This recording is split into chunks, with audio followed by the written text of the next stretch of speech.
Hello नमस्कार, Radhe Radhe, good evening my dear student. उम्मीद करते हैं आप सभी स्वस्थ और मस्त होंगे। मैं हार्दिक यादव आपका आपके यूट्यूब चैनल संस क्लासेस पर ढेर सारा स्वागत एवं अभिवादन करते हैं। उम्मीद करते हैं आपकी पढ़ाई शानदार और लाजवाब चल रही होगी। आज की इस क्लास में हम एक यूपी बोर्ड की दृष्टि से और अन्य एग्जाम की दृष्टि से और जागरूकता की दृष्टि से जो टॉपिक हमारा होने वाला है वो होने वाला है एड्स। ठीक है, आप लोगों ने नाम सुना होगा। आज इस पर हम काफ़ी जो है डीप में जाकर के इसके बारे में चर्चा करेंगे। एड्स होता क्या है, कहाँ से आया है, इसका सबसे पहला मरीज कौन था, भारत में इसका सबसे पहला मरीज कौन था और विश्व में सबसे पहला इसका जो पेशेंट कौन था। एक्चुअल में ये जो आपका एड्स होता है ये है क्या, HIV और एड्स में क्या अंतर है। ठीक, इन सारी चीज़ों पर आज हम बात करने वाले हैं। तो बिना स्किप किए हुए पूरी क्लास हम देखेंगे कि जो है एड्स है क्या। तो सबसे पहले हम बात करते हैं कि एड्स को हम हिंदी में जानते किस रूप में, है ना।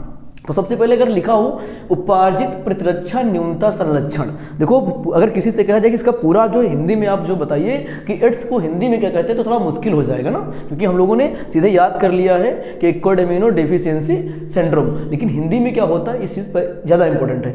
ये है उपार्जित प्रतिरक्षा न्यूनता संलक्षण। ठीक है, अब बात करते हैं कि एड्स को हम पूरा जो है इंग्लिश में क्या बोलते हैं, तो इसको बोलते हैं एक्वायर्ड इम्यूनो डेफिशिएंसी सिंड्रोम। ठीक, शॉर्टकट नेम इसका क्या है, AIDS, जो हम बोलते हैं एड्स। ठीक, अब हम बात करें एड्स एक्चुअल में है क्या, तो बेटा एड्स कुछ खास कह सकते हैं ऐसा वायरस है जो व्यक्ति के प्रतिरक्षा प्रणाली को उजाड़ कर रख देता है, बिल्कुल भयानक तरीके से।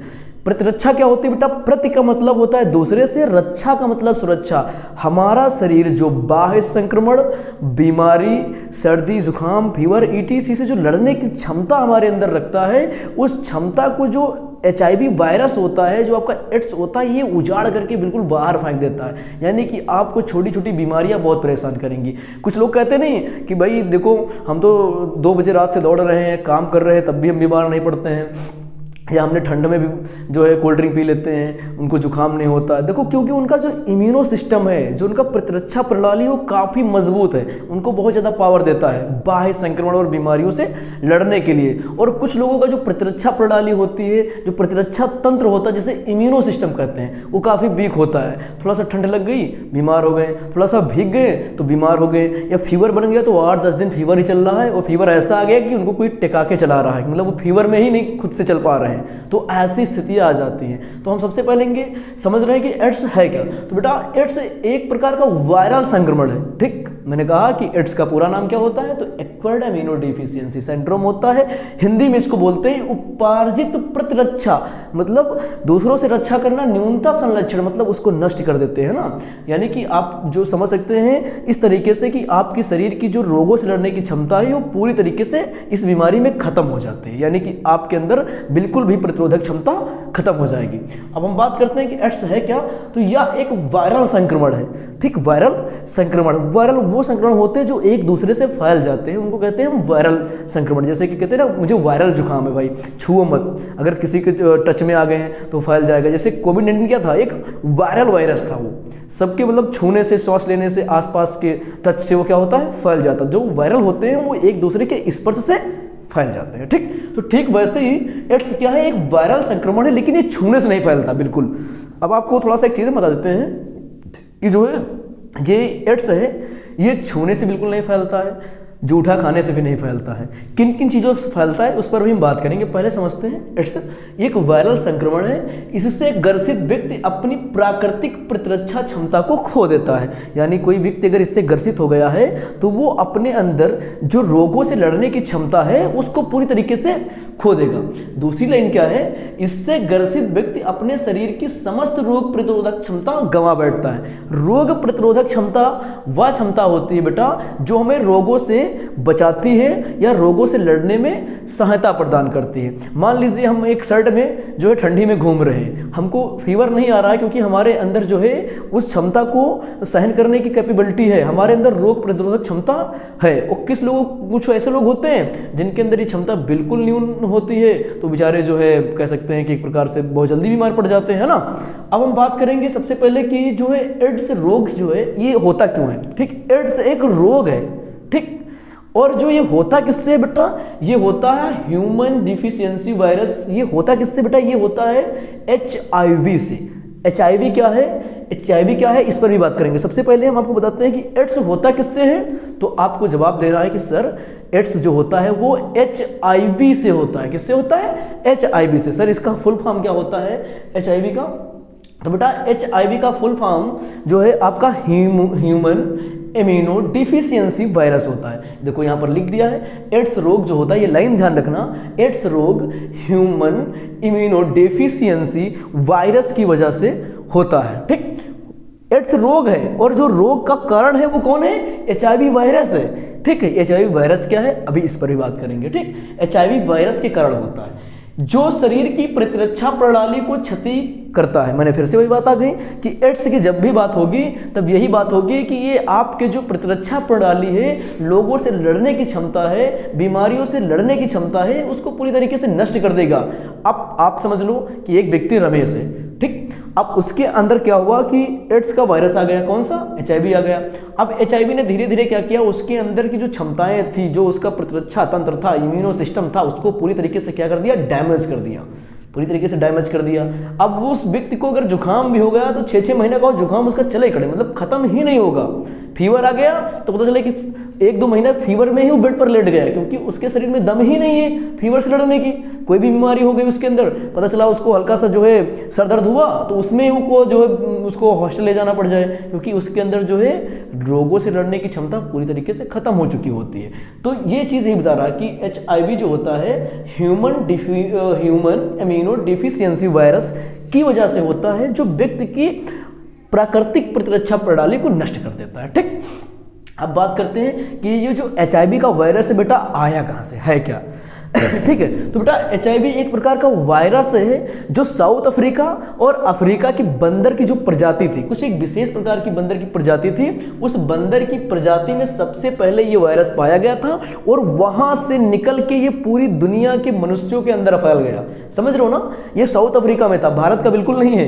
ठीक है, ये साउथ अफ्रीका का है और वहां से ये वायरस बंदरों से निकल करके इंसानों में आया और इंसानों से होते हुए आज दुनिया भर में इसके पेशेंट पाए जाते हैं। ये ठीक वैसे ही बेटा जैसे कोविड-19 था, कहाँ से कहते हैं ना कि वही वो चीन में कुछ अपना प्रयोग कर रहे थे भाई, वो चमगादड़ ETC पर बता रहे थे ना कि चमगादड़ से निकला वायरस है। चीन से देखो चमगादड़ में से निकल के आया चीन में, और चीन से इसने पूरे देश को परेशान कर दिया, इतना भयंकर परेशान किया कि पूरी तरीके से जो है लोग इससे परेशान हो गए। ये वैसा ही वायरस था कि जो मतलब बंदरों से निकल कर आया और ये फैल गया पूरी दुनिया में। ठीक, अब हम बात करते हैं कि एड्स के लक्षण क्या हो सकते हैं। अब जानेंगे एड्स के लक्षण क्या हो सकते हैं। बेटा मेरी बात ध्यान से सुनना, अगर कोई दुनिया में कहे कि सबसे भयंकर बीमारी कौन सी है, तो कोई अगर सब लोग के मुंह पर आता है कि बेटा कैंसर, ठीक है, लेकिन कैंसर उतनी भयानक बीमारी नहीं है, ठीक, जितनी भयानक बीमारी कौन सी है? एड्स है।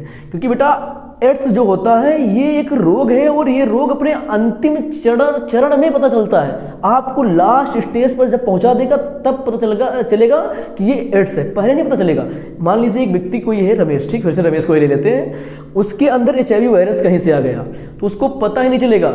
मान लीजिए उसके अंदर वायरस आया है 2025 में, तो उसको 2030 में पता चले कि उसके अंदर एड्स है, पहले पता ही नहीं चलेगा। क्योंकि जो HIV है, जब HIV अपने अंतिम चरण में पहुंच जाता है तो बीमारी एड्स के रूप में जानी जाती है। पहले वो HIV वायरस आपके अंदर जाएगा, वो क्या करेगा, आपकी WBC यानी T सेल जो होती है WBC को खा करके क्या कर देगा, खत्म कर देगा। अब जब WBC पूरी तरीके से खत्म हो जाएंगी तो आपका शरीर बिल्कुल जो है डैमेज हो जाएगा पूरी तरीके से, आपके अंदर रोग प्रतिरोधक क्षमता खत्म हो जाएगी, क्योंकि आपके अंदर श्वेत रुधिर कणिकाएं खत्म हो चुकी होती हैं, यानी कि WBC और WBC में T सेल जो आपको रोग प्रतिरोधक क्षमता को बढ़ाती हैं, रोग प्रतिरोधक क्षमता को क्या करती हैं, देती हैं। अब वही खत्म कर देगा कौन, ये HIV वायरस। तब आपको अचानक से एक दिन पता चलेगा कि भाई आपको एड्स हो गया है, और ये बीमारी जब पता चलती है तो व्यक्ति अपने अंतिम चरण में होता है और वहां पर उसकी जो है कुछ समय पश्चात मृत्यु ही हो जाती है, कोई दूसरा उसके पास ऑप्शन नहीं होता है। ठीक है, इसलिए जो है HIV से एड्स तक का जो सफर होता है ये 1 महीने से लगा करके बेटा 5 साल तक चलता है। अगर कोई व्यक्ति सौभाग्यशाली रहा, उसको HIV हुआ और उसको तुरंत पता चल गया कि भाई ये HIV है, ये एड्स बनेगा बाद में, तो इलाज संभव है प्राथमिक स्थिति पर। अगर उसको पता ही नहीं चलेगा और पता चलता भी नहीं है, क्योंकि इसका कोई प्रॉपर सिम्टम्स नहीं होते हैं, समझ रहे हो ना, किसके कोई प्रॉपर सिम्टम्स हैं कि एड्स हो गया तो आपका जो है हाथ में सूजन आ जाएगी, ठीक है, या पैर में सूजन आ जाएंगी, ऐसे कोई सिम्टम्स नहीं होते, नॉर्मल सिम्टम्स होते हैं जो कि हम लोग निगलेक्ट कर देते हैं कि हाँ भाई इस कोई बात नहीं, तो होता ही रहता, सबको होता है, लेकिन हमको ध्यान देना है इन सारी चीज़ों पर, क्योंकि मान लीजिए जब वायरस जाएगा तो वायरस अपने जब अंतिम चरण में जाएगा तभी एड्स आपको पता चलेगा, वह बीच में पता ही नहीं चलेगा कि एड्स है कि नहीं है ना। तो HIV एड्स के रूप में जब तक परिवर्तित होती है तब तक व्यक्ति मान लीजिए कि मरने की कगार पर पहुंच ही जाता है। ठीक, अब हम बात करते हैं कि इसके लक्षण क्या होते हैं, सिम्टम्स क्या होते हैं जो हमको जज करना चाहिए कि हाँ ये क्या हो सकता है। पहला सिम्टम्स है कि बार बार सामान्य रोगों से ग्रसित होना। अब ये चीज़ निगलेक्ट नहीं करनी चाहिए, किसी को सर्दी जुकाम बार बार हो रहा है, सर दर्द हो रहा है, पैर दर्द हो रहा है, छोटी छोटी बीमारी उसको बार बार हो रही है, तो इस चीज़ को उसको निगलेक्ट नहीं करना चाहिए, चेकअप करा लेना चाहिए। दूसरा क्या होता है, जैसे कि TB, कैंसर, निमोनिया, यौन रोगों का उपचार करने के बाद भी जो है ठीक नहीं हो रहा है, उसको मान लीजिए निमोनिया हो गया है, ठीक है, कैंसर हो गया है, ठीक है, कोई बीमारी हो गई है, यौन रोग हो गए हैं, इन रोगों में जो है अगर उसको इलाज कराया गया, अच्छा इलाज कराने के बावजूद भी अगर व्यक्ति वो नहीं सही हो रहा है तो इसका मतलब कहीं ना कहीं उसके अंदर जो है WBC जो व्यक्ति को क्या करती है बेटा, रोग प्रतिरोधक क्षमता देती है, वो क्षमता खत्म हो रही है, इसका मतलब इसको HIV वायरस खा रहा है। ठीक, अगर हम बात करें लंबे समय तक सामान्य रोगों से ग्रसित रहना, कभी कभी किसी को फीवर चलता है तो 6-6, 7-7 महीना फीवर ही चल रहा है, जुकाम हो गया तो जुकाम ही चल रहा है, सर दर्द है तो सर दर्द ही बना हुआ है, तो उसको चेकअप कराना चाहिए कि सामान्य रोग जब आपके शरीर से नहीं जा रहे हैं, इसका मतलब आपके शरीर में रोग प्रतिरोधक क्षमता कम पड़ गई है। रोग प्रतिरोधक क्षमता जब कम पड़ेगी तभी तो कोई रोग आपके शरीर के ऊपर अटैक करेगा, यानी कि अगर आपके अंदर रोग प्रतिरोधक क्षमता होगी तो आप बीमार नहीं पड़ोगे तो मान लीजिए सामान्यतः 1-2-3 दिन आप महीने जो है 2-2 महीने बीमार नहीं पड़ोगे। अगर 2-2 महीने तक लगातार बीमार रहते हो सामान्य रोगों में, जुकाम में, सर्दी में, फीवर में, तो उस कंडीशन में आपको ये समझना चाहिए कि आपके अंदर जो है WBC की कमी आ रही है। क्यों कमी आ रही है, कहीं इसका रीजन जो है HIV तो नहीं है, तो आपको परीक्षण करा लेना चाहिए। ठीक है, शरीर में अगला जो पॉइंट है वो है शरीर में रोगों से लड़ने की क्षमता कम होना, सिर दर्द, चक्कर आना, रात्रि में पसीना ज्यादा आना। कभी कभी होता है कि जो ये एक पॉइंट हम कह सकते हैं कि आप इसको ध्यान में रख सकते हैं, रात्रि में पसीना ज्यादा आना, ये जो पॉइंट है ये मेरे अकॉर्डिंग जो है एड्स को कह सकते हैं प्रूव्ड कर सकता है कि अगर आपको हर दिन जो है सोने के पश्चात रात्रि में बहुत ज्यादा पसीना आ रहा है तो उस कंडीशन में भी आप एक बार जो है इसका ख्याल अपने मन में ला सकते हैं और चेकअप करा सकते हैं। ठीक है, अब अगर बात करें कि जो HIV है, HIV से एड्स तक के जो लक्षण प्रकट होने में समय लग सकता है, वो समय कितना लग सकता है बेटा, 5 से 10 साल तक लग सकता है, और जब आपको पता चलेगा तो आप खत्म हो चुके होंगे। तो इस चीज़ को समझने में थोड़ा सा टाइम लग सकता है। पहले आपको HIV होगा और HIV अगर आपके लंबे समय तक बना रहा तो वो एड्स के रूप में परिवर्तित हो जाता है, यानी कि आपको डायरेक्ट एड्स नहीं होगा। मेरे कहने का मतलब सिर्फ इतना है कि आपको तुरंत एड्स नहीं हो जाएगा कि आपके शरीर में HIV आया आपके अंदर तुरंत एड्स हो गया, नहीं बेटा, इसमें टाइम लग सकता है और टाइम लगता ही है। तो इसलिए अगर आपको ऐसे सिम्टम्स नजर आते हैं तो बिल्कुल जो है इस पर आप काम कीजिए और जो है मेडिसिन लीजिए, जानकारी लीजिए कि भाई ऐसा क्यों हो रहा है हमारे अंदर, है ना। अब हम बात करते हैं कि जो है HIV का संचरण यानी कि transmission of the human immuno virus, मतलब ये कैसे फैलता है, और जो आज इस पर हम बात करने वाले ये काफ़ी महत्वपूर्ण साबित होगी कि ये कैसे फैलता है। समझो मेरी बात सबसे पहले कि आज से कुछ दिन पहले की अगर हम बात करें तो अगर थोड़ा सा 10 साल पहले पीछे जाएं या 10 से 15 साल पीछे जाते हैं, मैं अगर अपनी बचपन की बात करूं तो वहाँ पर क्या होता था, जो डॉक्टर लोग होते थे वो पानी रखते थे साइड में, ठीक, थोड़ा सा पानी रखते थे और एक ही जो है उनके पास जो है सुई होती थी और एक जो उसी सुई से क्या करते थे, पेशेंट को मान लीजिए दवा लगा दिया, उसके बाद उसको पानी भरते थे, उसको साफ करते थे, उसी से दूसरे व्यक्ति को भी लगा देते थे। ठीक है, और ये जो काम था ये काफ़ी कह सकते हैं गलत काम था कि इसी से जो है बेटा एक विशेष प्रकार से ये वायरस एड्स का है ये जा सकता था, वो जाता भी था। इसका रीज़न भी यही था कि एड्स का जो वायरस है वो तब भी फैल सकता है, 2 तरीके से फैल सकता है, संभव है और तीसरा कोई तरीका नहीं। एक तो असुरक्षित यौन संबंध, ठीक, अगर कोई ग्रसित व्यक्ति है और वो असुरक्षित तरीके से यौन संबंध बना रहा है, ठीक है, तब क्या कर सकते हैं, ये फैल जाएगा क्योंकि ये शुक्राणु और अंडाणु दोनों में पाया जाएगा और जिसमें होगा वो उसके अंदर इंक्लूड कर देगा, फैल जाएगा। यानी अगर मेल ग्रसित है एड्स से तो फीमेल को ग्रसित कर देगा, अगर फीमेल ग्रसित है तो उससे मेल भी एड्स से ग्रसित हो जाएगा। तो असुरक्षित यौन संबंध इसका सबसे बड़ा रीजन है। ठीक, दूसरा सबसे बड़ा रीजन ब्लड, ये जो ब्लड है ये ब्लड से फैल सकता है और फैलता है। ये दोनों रीजन है, तीसरा कोई अलावा इसके रीजन नहीं है। तीसरा तो हम बहुत रेयर केसेस में देखते हैं। ऐसा भी हो सकता है कभी कभी आप जो है किसी बस में ट्रेवल कर रहे हैं, कहीं पर ट्रेवल कर रहे हैं, तो मान लीजिए कोई व्यक्ति कट गया है और उसी स्थान पर आप जा करके चोट वोट लग गई, तो दोनों का अगर ब्लड मिक्स हो गया तो बहुत मुश्किल कंडीशन है। लेकिन असुरक्षित यौन संबंध और जो है रक्त का एक दूसरे में रक्तदान करना, समझना इस तरीके से। मान लीजिए कि आप हॉस्टल में गए, ठीक, किसी डॉक्टर के पास गए और डॉक्टर के पास एक पेशेंट आपसे पहले आया, ठीक, उस पेशेंट में क्या है, HIV है, ठीक, उसके अंदर एड्स है और डॉक्टर ने उसको सुई लगाई, ठीक। अब सुई लगाई तो उस सुई में उसका ब्लड लग गया। भाई सुई लगेगी अगर शरीर के अंदर तो ये तो लाजिम बात है कि उसमें ब्लड आ ही जाएगा।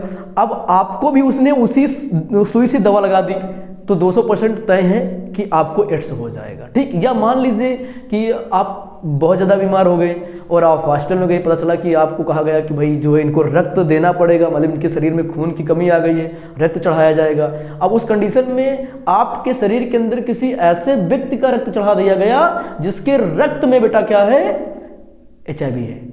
अगर वो आपके अंदर गया तो उस कंडीशन में भी आपको ग्रसित कर देगा। ये दो ही रीजन है, इसका तीसरा रीजन कोई नहीं हो सकता। अगर कोई व्यक्ति एड्स से ग्रसित हुआ है तो एक तो उसके अंदर ग्रसित व्यक्ति का ब्लड गया होगा या फिर ग्रसित व्यक्ति के साथ उसने असुरक्षित यौन संबंध बनाया होगा, ठीक। अब दूसरा रीजन है जो अमूमन फैलने के रीजन है। अब तो जैसे मार्केट में हेयर कटिंग की दुकान पर हम लोग जाते हैं तो वहां पर क्या होता है, जिस वो ब्लेड से सेट करते हैं, बाल काटते हैं, उसके बाद वो सेट करते हैं, उस ब्लेड से भी हो सकता है। पहले क्या करते थे, पहले जो ये बाल काटने वाले लोग थे ये क्या करते थे, उसको मतलब एक ही था उसी से काटते थे, उसको पत्थर पर रगड़ के फिर से आपको भी काट देते।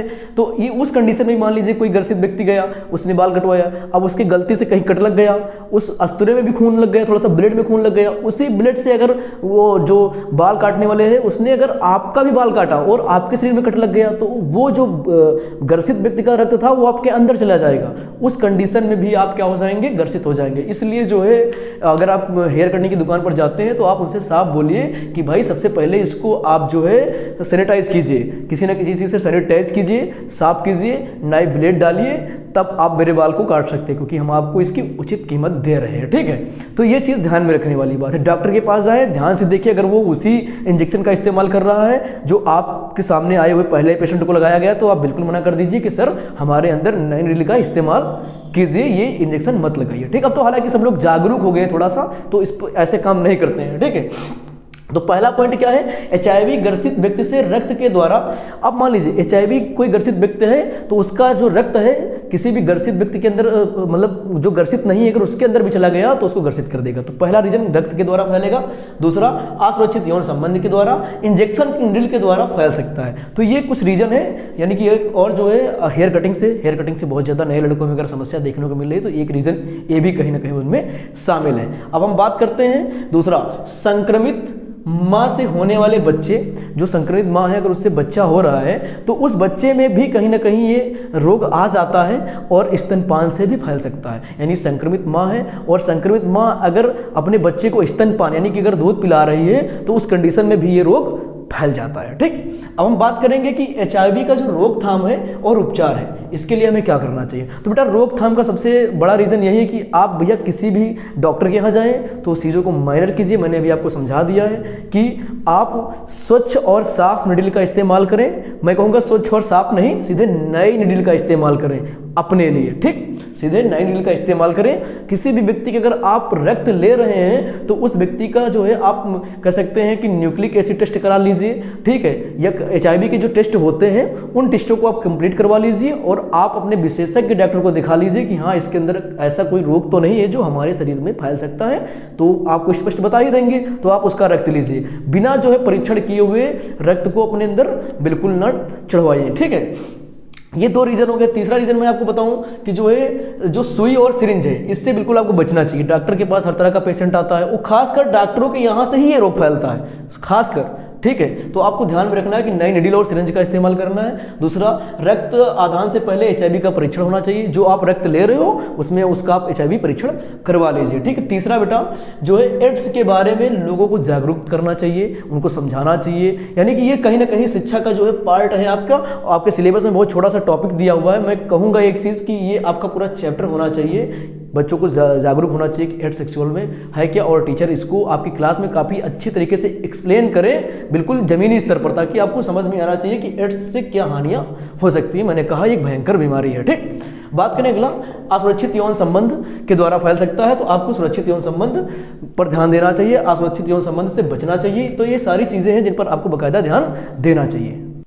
अगर हम बात करें कि इसके उपचार में जो हम कौन सी मेडिसिन यूज करते हैं, तो बेटा इसके उपचार में हम एजीटी मेडिसिन यूज करते हैं, जैसे कि जूडोविडीन हो गई। तो इन प्रकार की मेडिसिन जो है इस रोग में इस्तेमाल करते हैं। आज की क्लास में मैंने आपको जो है एड्स के बारे में काफ़ी डिटेल से समझाया। अब 2 फैक्ट आपको ध्यान में रखने। पहला फैक्ट ये हो गया आपको कि जो है भारत में जो है एड्स का पहला पेशेंट जो है 1986 में मिला, और पूरे विश्व में जो है एड्स का पहला पेशेंट जो है एक कांगो देश है, वहाँ पर 1962 में मिला। ये ध्यान में रखना, पहला भारत में 1986 में, और विश्व में अगर बात करें तो कांगो देश में 1962 में मिला था, 1962 में मिला था, ठीक है।